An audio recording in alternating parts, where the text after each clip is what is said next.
Chicago Bulls going up against the Milwaukee Bucks. And taking a look here at the Bucks, there's been a lot of discussion about them in the offseason, and even though today won't count in the standings, it's still such an exciting day in the NBA, watching the teams take the court.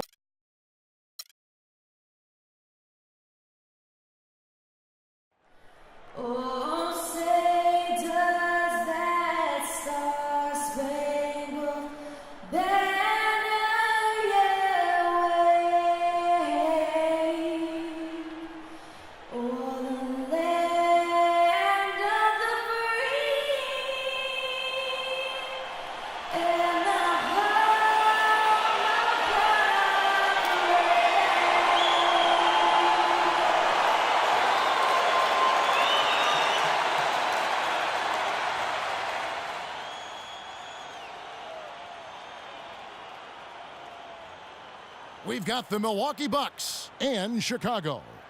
A time-honored tradition, the NBA on 2K Sports Sunday Night Hoops action. Delighted to have all of you with us here tonight.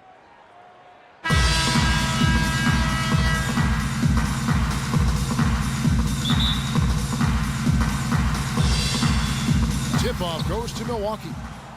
All fueled up and ready to go. Brought to you by Gatorade. Let's check out who's on the floor. And Milwaukee looking at who they've got. Ilyasova and Sanders in the middle. At the 2 and the 3 are Mayo and Parker. And it's Knight in the point guard.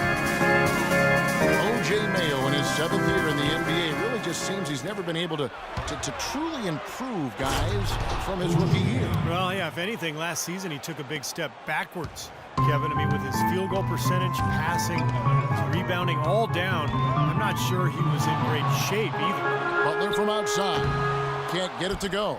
So Milwaukee will take it the other way. Butler can't get that one to fall. And up the court come the Bucks on the break. Mayo's running, and that one's good. Parker. You know, regardless of who starts the break, it seems like he's usually the one to finish it. And that's because of how well he attacks the rim on the dead run. Now here's Wade. Sinks the triple. And a lot of times his first quarter seems to dictate how big of a role he plays later on off the start. Let's find out what Doris Burke has for us. A bit ago, Jason Kidd and I were able to chat. We talked about their defensive game plan, and he said, for Dwayne Wade, you've got to make him a jump shooter and not fight for his pump fakes. When you do that, it's a foul or he's going to go right by you for the dunk. Kevin, Wade known for that deadly shot fake. We'll see if they can stay disciplined. Thanks, Doris. See the way he times his passes so well? That was a great assist. Well, Chicago's gone just 1 of 4 from three-point range here in the first. You know, last year the Bucks knew that to make the playoffs would be a real stretch. Strange, kind of, when you consider the year before, 2013, they had gotten to the playoffs, but it just goes to show you things change quickly. Giving them an opportunity at second chance points with some hard work on the glass there. For Chicago, they've gotten only 1 of 6 shots to drop for them to start this game. At the top of the key, Mirotic.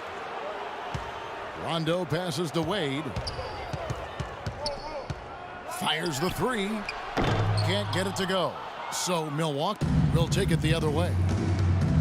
Now, as you guys are talking about, the winds of change can stir things up in a hurry in the NBA. And the Bucks are hoping things can change for the better, Steve, just as fast. Well, luckily, with the pick they got and the changes they made, I mean, they're in a much better position this year. The postseason's still probably a stretch, but you know, not completely out of the question in the Eastern Conference. The kick outside to Butler. And misses it off the right side of the rim. And he's having all sorts of problems with his shot.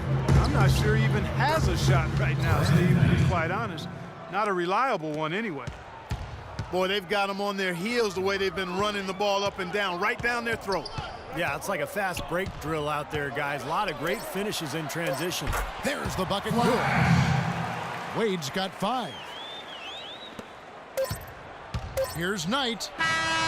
No good. And that concludes the first quarter of play. Bucks lead by 7. From the United Center in Chicago. Back in a moment. The second quarter beginning in just a moment. When you consider how the Bucks are doing, Steve and Clark, your thoughts? And a good start for this club. I like the way they played together, really moved the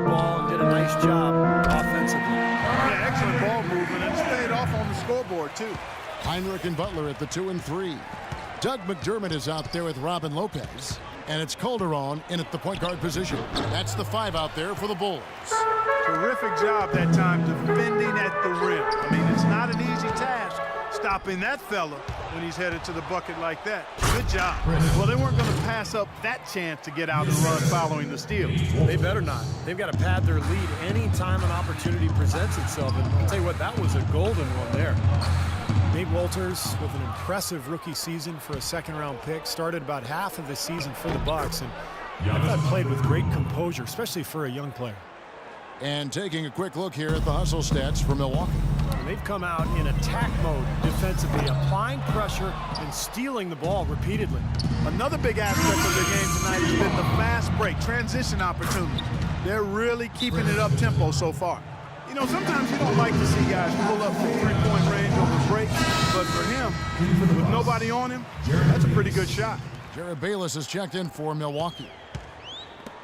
And Walters, a low mistake rookie, took care of the ball and set up his teammates. You know, he focused really on making the simple play, and that's a good lesson for young players. Trying to find your way into the league. When you get opportunities to contribute, you don't make mistakes. And Jose Calderon gets the whistle that time. That is his first foul of the game.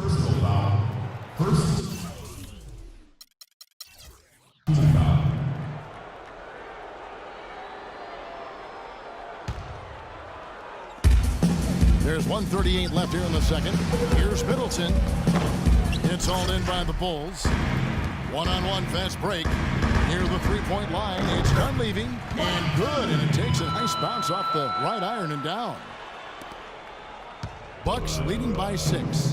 And a chance here to catch up with the fourth member of our crew, Doris Burke. Hi, Doris. Well, Kev, the Bulls coach Tom Thibodeau, known as one of the most demanding coaches in all the NBA, he said the teams that are special always play with a rare intensity. That's just how championship caliber teams play. He added, I don't think you really feel pressure if you're putting everything you have into each and every day. Sound strategy, Kevin. He's one of the best getting that kind of effort from his players. Doris, thank you. Chris Middleton in his second NBA season starting for the Milwaukee Bucks and providing some much-needed perimeter shooting. The former 39th overall pick in 2012, showing he belongs in the NBA. Here's what Chicago's going with right now. Mirotic is checked in for Lopez. Jimmy Butler comes in for Mike Dunleavy. Wade, he's checked in for Kirk Heinrich. Rajon Rondo subbed in for Jose Calderon. And so it's Milwaukee with it. After the missed three from Doug McDermott. From the arc. Here's Henson. And Rondo sends it back. Definitely a 2-for-1 situation here, guys. Yeah, the wise move would be to find themselves a quick shot right away. Middleton making the adjustment to NBA three-point range in year 2. Yeah, and that was vital for him, Kevin, because he needed to stretch his range out. He's a smooth offensive player and able to go off the dribble with a nice pull-up, but hasn't developed as a finisher inside, so that kind of shot's important. I'm not sure that was the play they had set up, but it was too good a look to pass up. Bucks leading by 6. Here in the second quarter, we've played a little over 2.5 minutes now. And Marshall kicks to Middleton. Wide open look. That ball. Great assist by Marshall. Middleton's got 10 points now just in this quarter. It was almost like he was surprised to be that wide open, yet he knocked it down. Mirotic dishes to Wade. Jacks up a 3. The buzzer beater. Right between the eyes is how you would say it, Kevin. Man, what a tremendous play of pressure, and it's absolute hot. Second quarter ends in a tight one. Milwaukee on top, up by 5. And now...